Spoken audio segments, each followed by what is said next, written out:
So, guys, one of the best events of the year is coming up. I'm talking about HubSpot's annual Inbound conference in Boston. Inbound is the event of the year for business leaders working in marketing, sales, customer service, and operations, and much more. You can discover all the latest must know trends and tactics that you can actually put into place to scale your business in a sustainable way. And I think you'll love it. So make sure you mark your calendars for September 5th through 8th, 2023.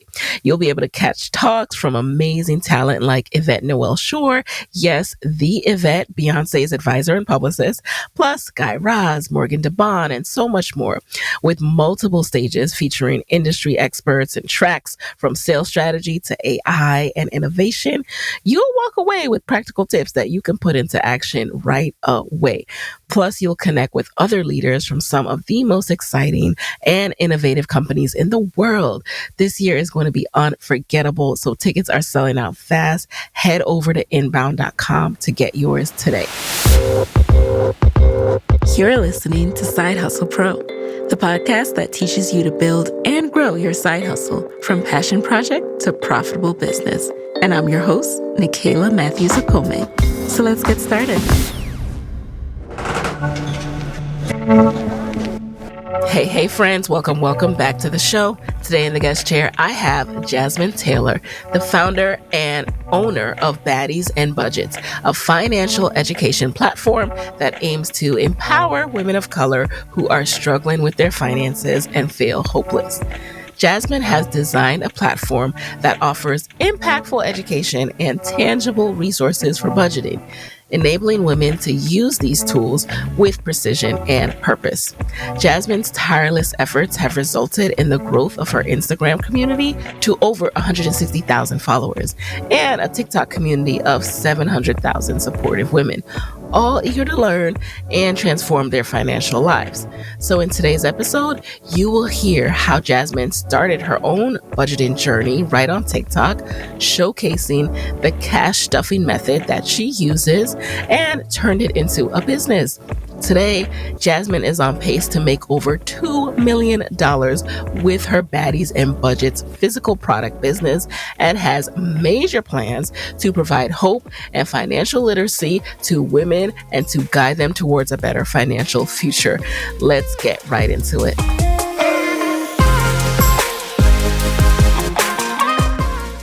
All right. Welcome, Jasmine, to the guest chair of Side Hustle Pro. Thank you so much for having me. Thank you, of course, for being here. Like I was telling you in the pre-show, I'm just so inspired by your journey because I think it was unexpected for you, right? You just never kind of saw yourself on this path. And that's what I love about entrepreneurship and side hustling. You just never know where it will take you. So for those who are just getting to know you, can you share a little bit about when you were bitten by this entrepreneurship bug? I understand that there was a point where you had a degree, no job, student loan debt breathing down your neck. And tell us about how you felt then and how that led you to entrepreneurship.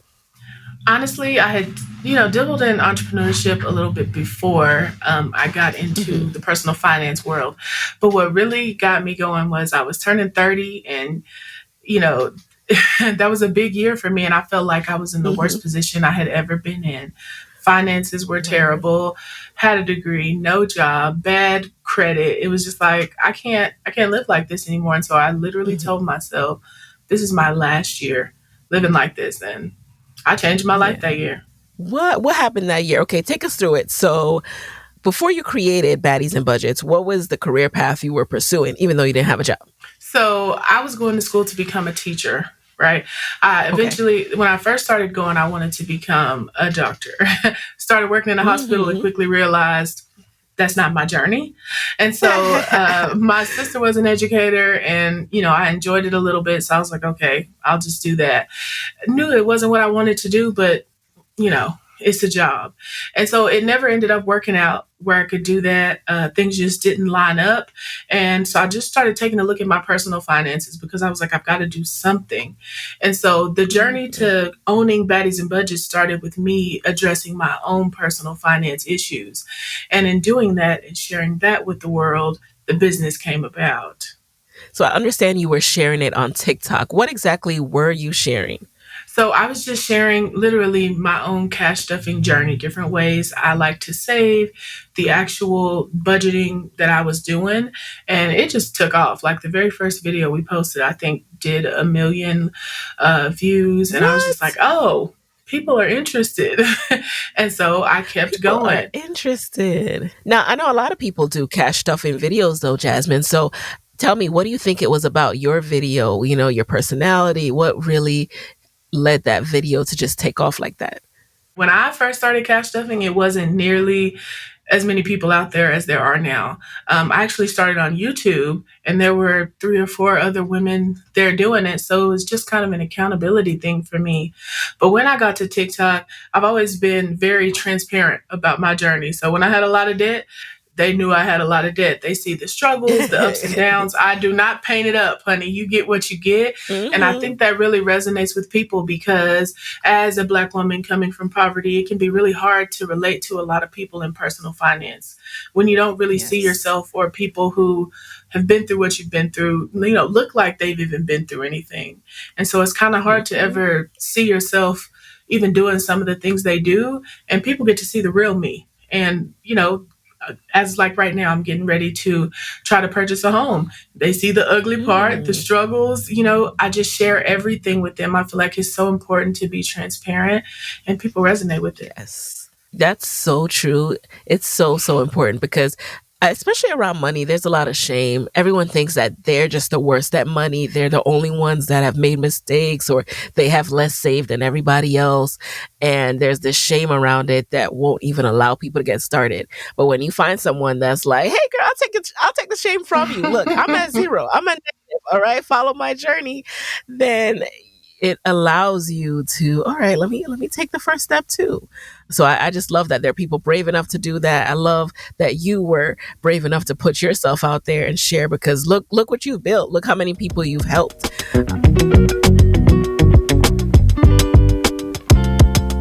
So tell us a little bit more about the cash stuffing thing because this was new to me too when I started seeing people do this, and it's still kind of is hard for me to wrap my mind around. Like, are you going to the bank and literally taking out thousands and just so you can put it in envelopes? Basically, so cash stuffing is a budgeting system that uses envelopes to divide your cash between various spending categories. So Hmm. I'll be honest, when I first started, I was absolutely going to the bank and pulling out every penny of my check Yep. and putting it in envelopes. And the thing is you can really adjust it to your lifestyle. I went Hmm. head first because that's just how I am. If I'm going to do it, I have to do it. But some people they don't mess with their bills, right? They cash stuff just their Yep. spending money or just, sinking funds, which are saving for long-term things. You can really adjust it to work for your life. But if you're one of those people, I come across people all the time who are so impulsive with their spending, got to buy everything they see on Yes. TikTok, can't get off Amazon, need every Yes. Shein outfit, and it's consuming your Listen, life. mind your business, Jasmine. Okay.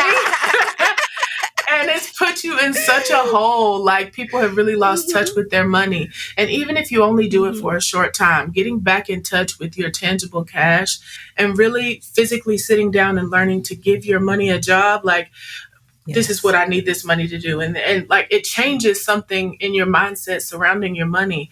And it doesn't have to be a lifetime thing for everybody, but there's something about feeling that real cash and watching it add Yep. up in these envelopes and being able to actually reach goals and do things that you haven't been able to do before. It's life changing for a lot of people. And it may seem excessive and outdated, but honey, if it works, it works.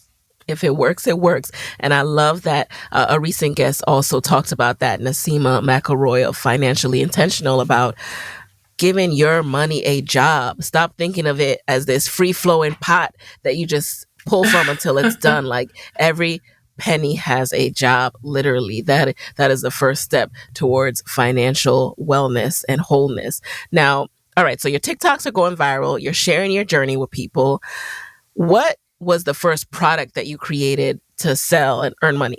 It was just a basic budget binder. That's all we had in our shop. That's all we could afford because I was very much bootstrapping it.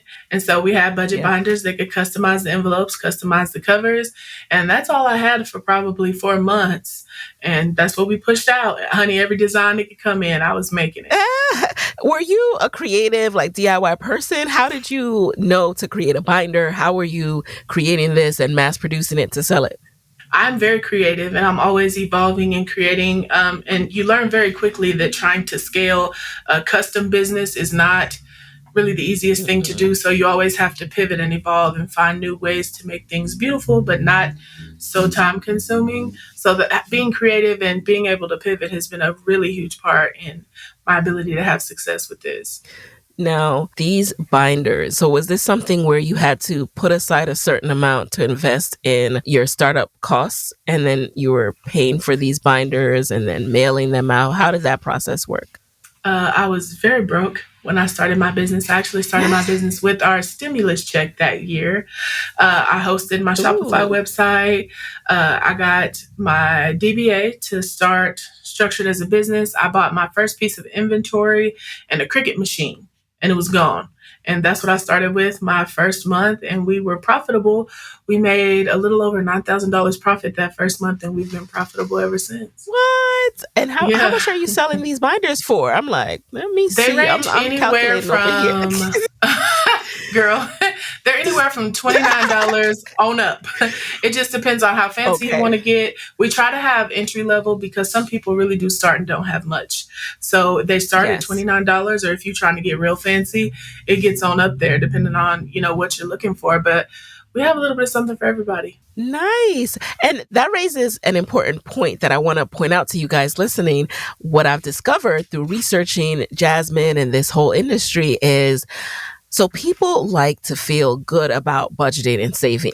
You don't want to feel like this is something painful. And so there's this color that you put towards your binder. You make it, fun. It's almost kind of like the planner community. We had a Hmm. planner person on the show before. Like the planner community goes hard. I'm learning this budgeting community goes hard. Like you need your binder to be fly. You need your envelopes. You want your labels and all this other stuff. Did you know that when you got into it, or is this something that you discovered as you learned more about your audience? It actually was something that was relevant to me. So I started out DIYing Mhm. my own stuff, and I would always make it really, really cute. And I learned that the prettier things are, it's almost like the easier it is to do. When it's something fun to look at, it keeps Yeah. you encouraged to keep going. And the girlies really love when it's pretty and it looks good and, ooh, this is different. And, they're really into that. And so if keeping it pretty encourages you to keep handling your finances, we're going to keep it cute. Oh yeah, we're gonna keep it cute.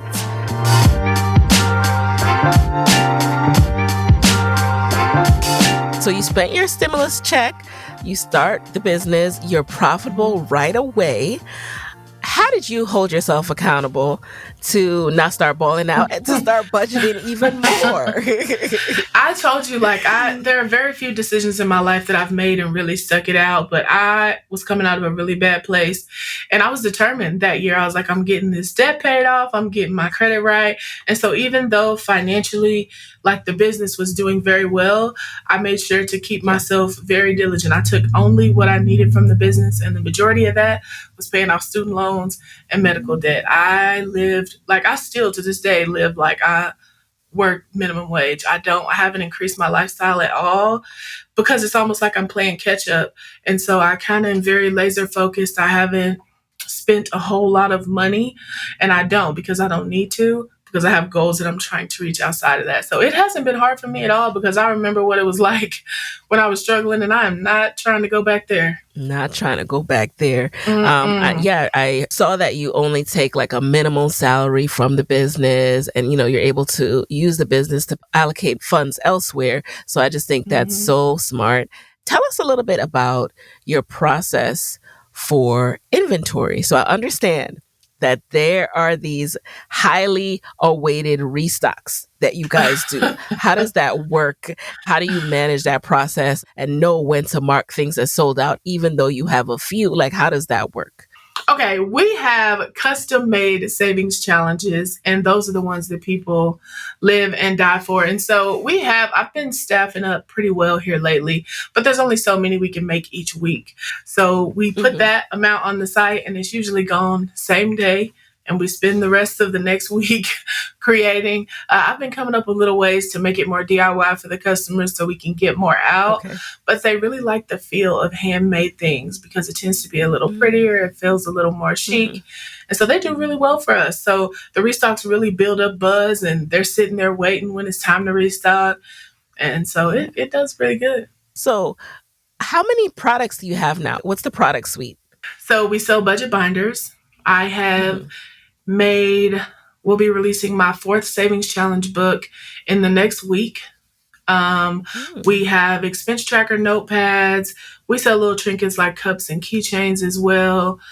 We have lifestyle products. So we sell binders to help you save for a home, for an apartment, new car, baby, wedding, your kid's senior year of high school, things of the such. We're really trying to bring it back into the basics because we kind of got out there a little bit, but mostly everything surrounding budgeting and savings challenges are really what sell well for us. And those are things that I create that are one of a kind that you can't really get anywhere else. Like our savings books, we sell a ton, but those are designed by me. So, how does the savings book work?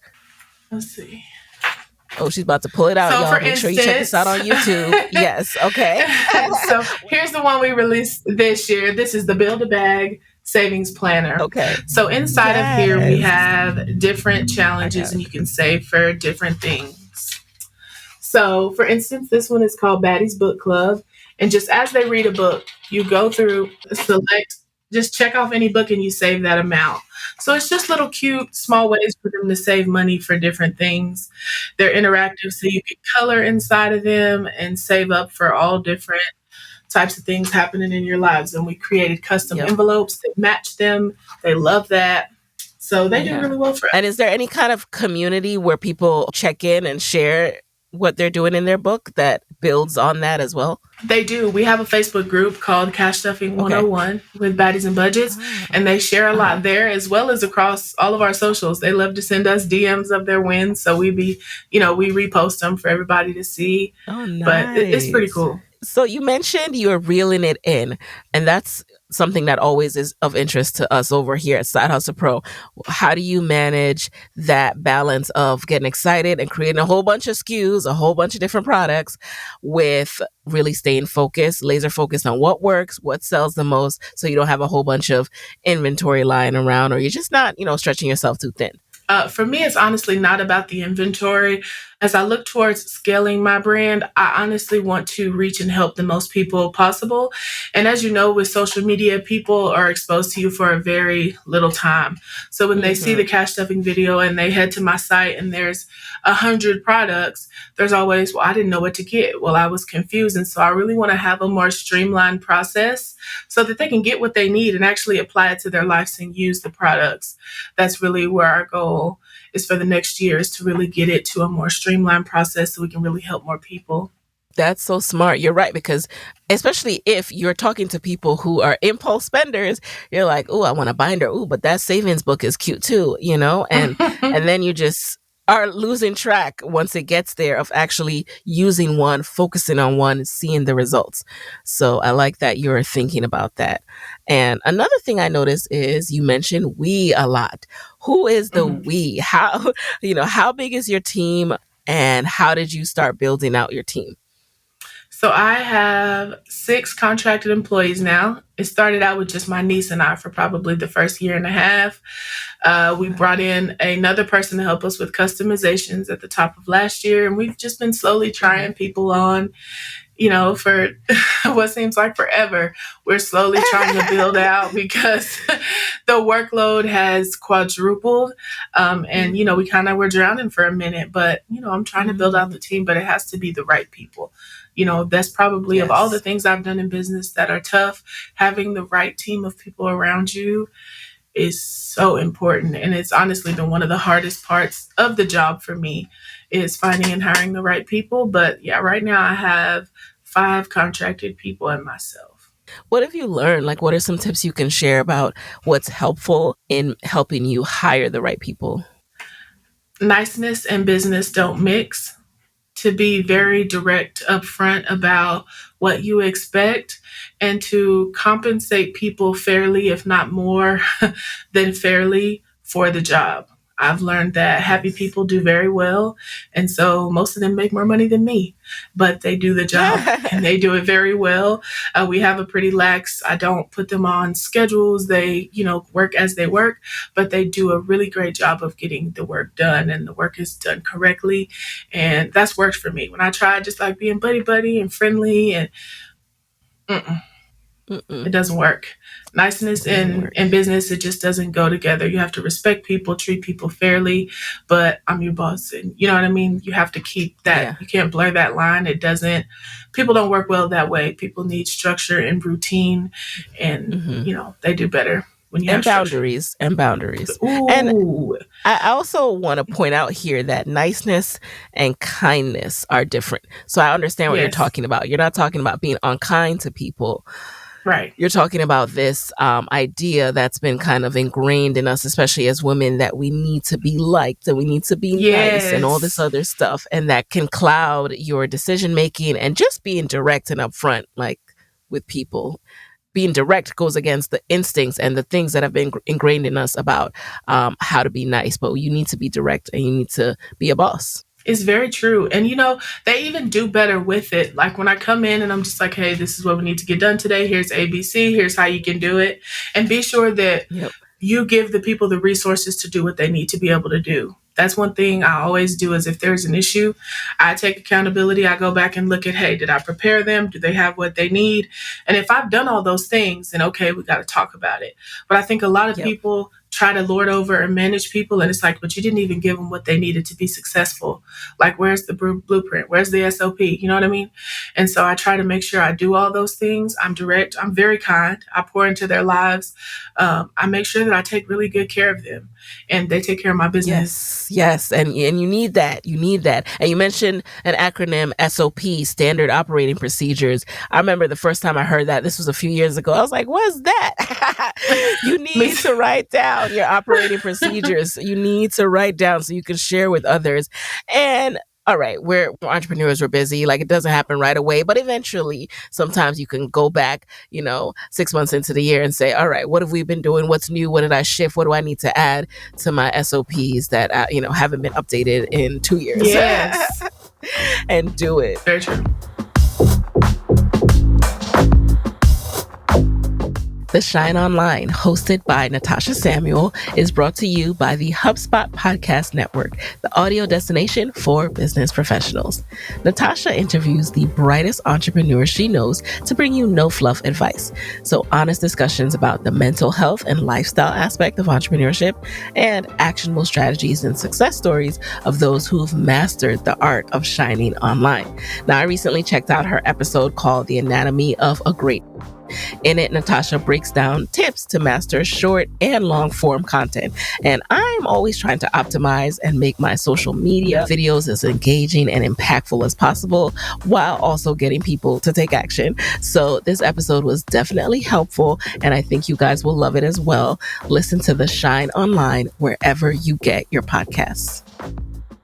Have you always dreamed of being your own boss or just making extra income through e-commerce, like making your own custom products? Maybe you've even heard me talk about this and the print-on-demand option on this show, but you're probably not sure where to start, which is why you haven't started. Well, now there's a new podcast all about this. It's called Printing Profits, and it shares everything you need to start and scale your own print-on-demand store. So it features stories from store owners who found success and who share their journeys. Plus, it's just jam-packed full of practical tips on how to actually get started and how to scale your print-on-demand business. So again, it's called Printing Profits, and it's your new must-listen podcast. It comes to us from Printify, which is the platform that allows you to sell custom products around the world, and it's available on all major podcast platforms now.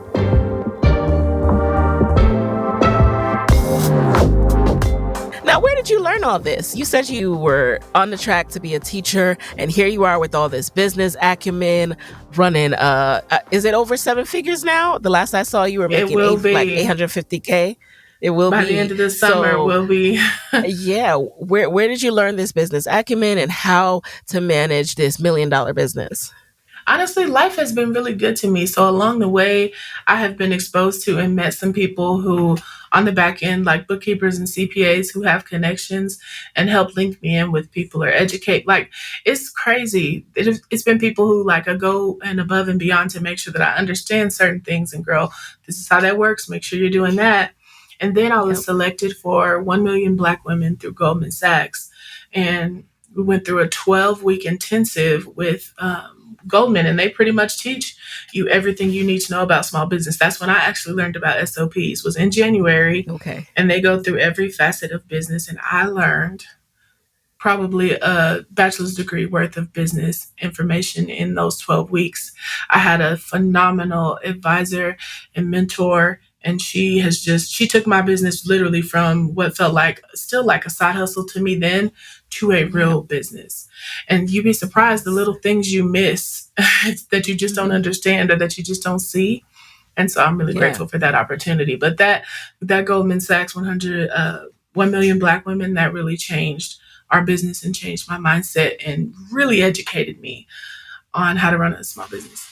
Excellent program. We will link to that in the show notes, you guys. That is a phenomenal resource that you have shared. And you're right. There's so many small things you overlook, sometimes because you don't know, and sometimes because you feel like you don't have time in that moment. Like, I'll do that later. I'll do that later. And if you really want to grow, you have to take the time to do those things to tighten up your business.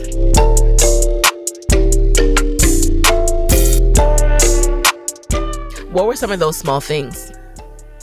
The small things for me were definitely the SOPs. That was the first place that I was like, oh, Lord, I don't have anything written down. And that's why it takes so long when I bring in a new person. It's like, I have to go and do, okay, let me show you, let me teach you. Instead of putting it all on paper, and then it's like, okay, well, here's what we do. And they can kind of guide themselves through the job. As far as breaking down like profit and loss sheets, looking at yearly projections and what that really means and what it looks like. It was just a plethora of information, but it was honestly probably the basics, but it's things you're not taught. You can make hundreds of thousands of dollars and not really be running your business correctly. And another thing that I'm sure you're laser focused on now is also you could be making hundreds of thousands, millions of dollars, and because a lot of information is gatekept, not know how to optimize your savings, your tax rate, and all this other stuff. And so that's a whole other conversation. Sorry, guys, I don't have time to get into it right now. But, I plan to share more of my solo journey as well, as because that's what I'm laser focused on this year. So I'm curious your experience with that as well. Again, it's one of those things where I was really blessed. My bookkeeper had a lot of connections with really high-end CPAs. And so we've been kind of tax planning from the very first year. I haven't had a huge tax bill yet. We do really well with managing and making the correct purchases throughout the year so that at the end of the year, it's not, Lord Jesus, but this year will be much larger than any year we've had. So I'm having to, learn about real estate and other things because if you don't spend that money, honey, they want it. And so they want it. Definitely get you a bookkeeper, find you a CPA that has worked with people in your revenue range. And that's really been key for me because you never know it all. So you have to delegate those things. How did you find yours? TikTok. Your bookkeeper? I found Brendan on TikTok. Yes. What? He was sharing breakdowns because he has like NFL players on his roster. And so he would share like what they did with their money on TikTok. And I was like, I'm and I going to just write down his information so I can link you guys. What's his name? His name is Brendan McCoy. Okay, guys, I'm going to link that in the show notes as well. See, this is why you guys have to be sharing what you do. People will come across you on TikTok and, it doesn't even have to be huge. The right people will find you and then you'll grow from there. You'll grow from there with referrals. But if you don't share what you're doing, people can't find you. That's right.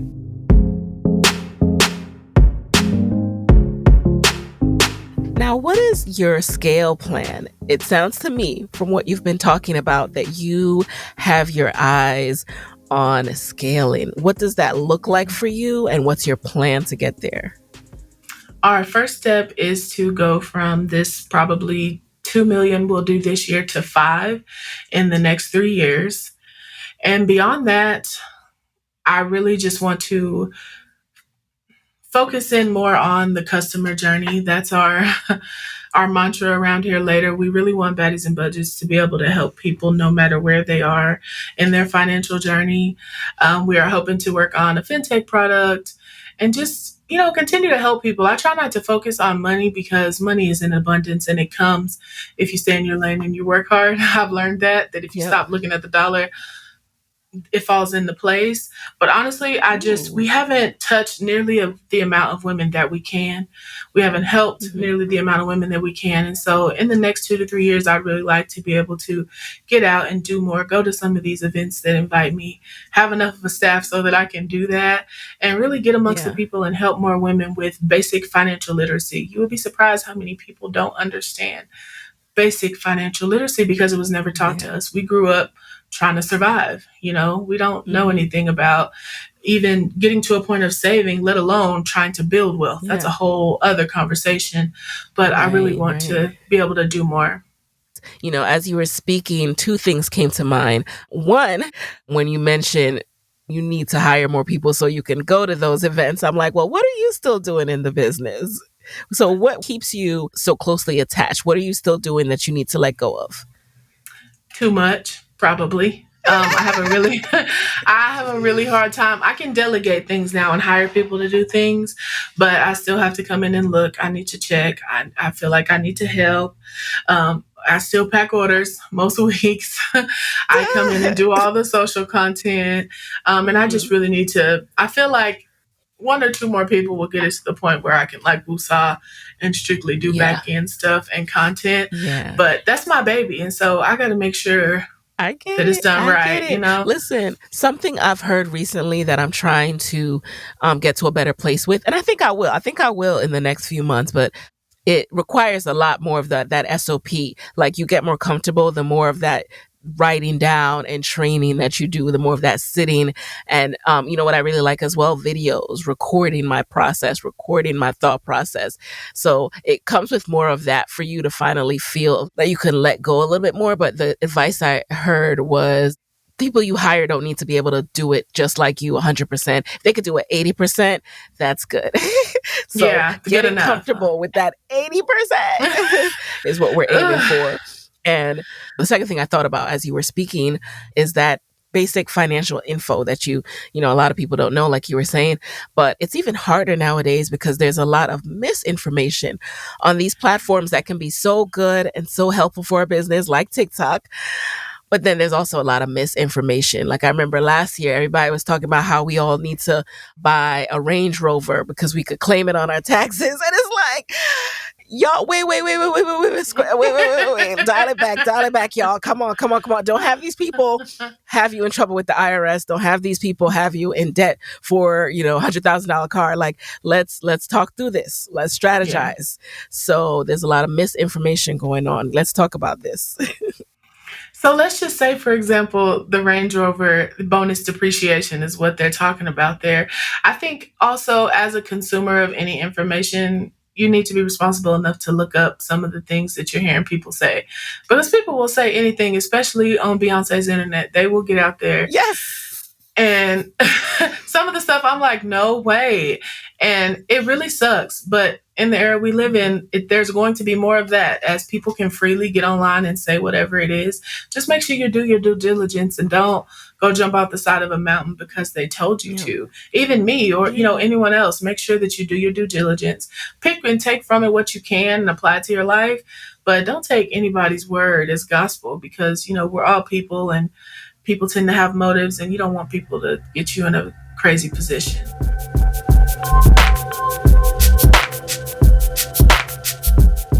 Before we jump into the lightning round, I'd love to know more about how you are approaching marketing your business nowadays.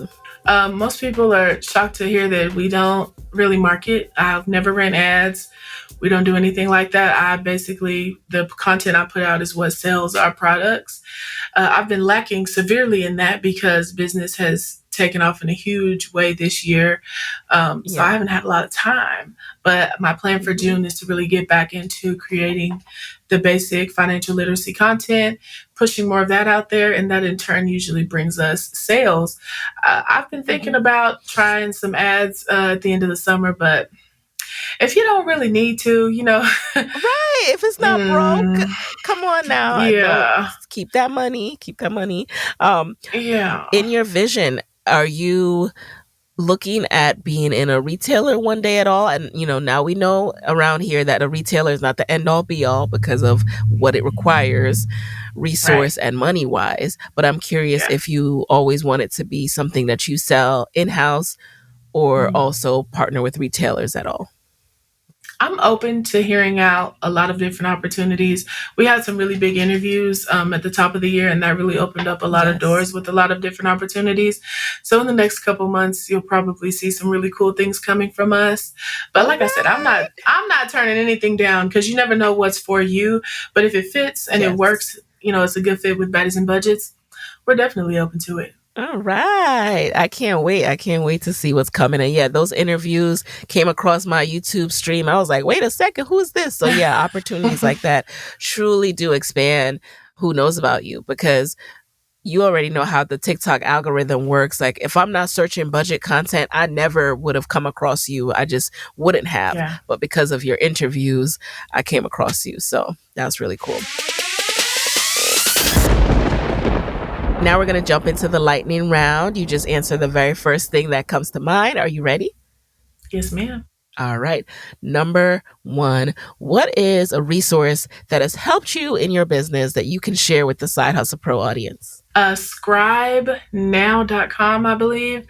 As we were talking about SOPs, Scribe, it literally, you go onto a website that whatever you do online, it will document it and create the SOP for you. It has saved me hours. What? Listen, you guys, I do this for myself because every day I learn a new thing. I never heard of that. Okay, thank you. Thank you. I love that.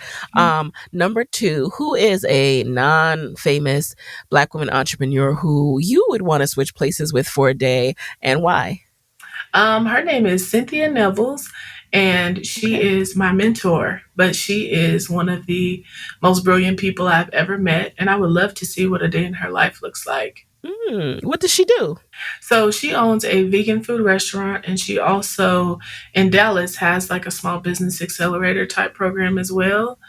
But she's a genius.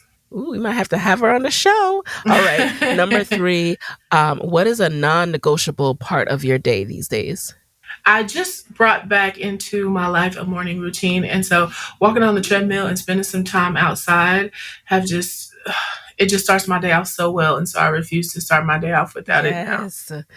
Number 4, what is a personal habit about you that has helped you significantly in business? Writing, I pull up my notes app at night whenever I have all these great ideas, and I make sure to chart down all of those ideas, because you have great ideas at night and then you wake up and it's like, well, where is it? Yep. I forgot what happened. And so for me, I make sure that I sit down and put it all in one place so that all that excellence is ready in the morning whenever I'm ready to create. Ooh, I like that. All that excellence is ready in the morning, waking up with all that. I love that.